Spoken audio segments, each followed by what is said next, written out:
سپر بر تیر شیطان لعین است، اجابت بهترین یار و قرین است.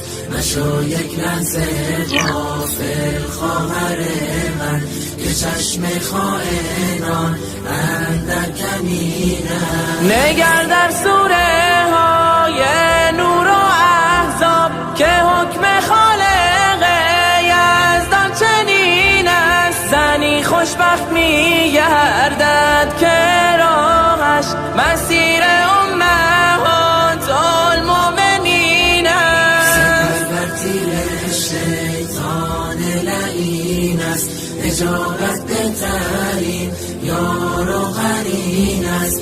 مشو یک لحظه غافل خواهر من، که چشم خائنان اندر کمین است. زنانی را که احمد یار آنها در این دنیا و در روز یقین است. زنان پاک و با تقوای عالم، گواه طهرشان نور مبین است. سپر بر تیر شیطان لعین است، اجابت بهترین یار و قرین است.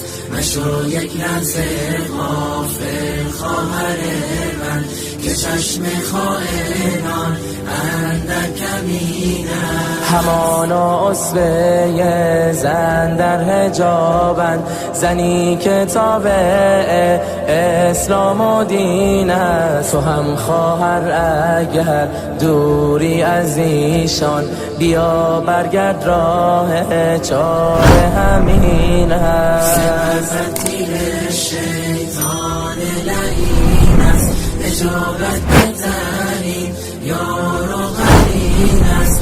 مشو یک لحظه غافل خواهر من، که چشم خائنان اندر کمین است. اسیر ظاهر و رنگ و هوایی، گمان کردی که خوشبختی همین است.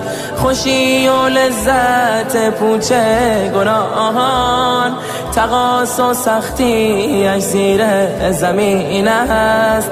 خوشی و لذت پوچ گناهان، تقاص و سختی اش زیر زمین است. سپر بر تیر شیطان لعین است، اجابت بهترین یار و قرین است. مشو یک لحظه غافل خواهر من، که چشم خائنان اندر کمین است. بترس از گام کج در راه شیطان، بسی آزاده در دامش سجین است. بیا برگرد خواهر سوی قرآن، که راه جنت خلد و برین است. سپر بر تیر شیطان لعین است، اجابت بهترین یار و قرین است. مشو یک لحظه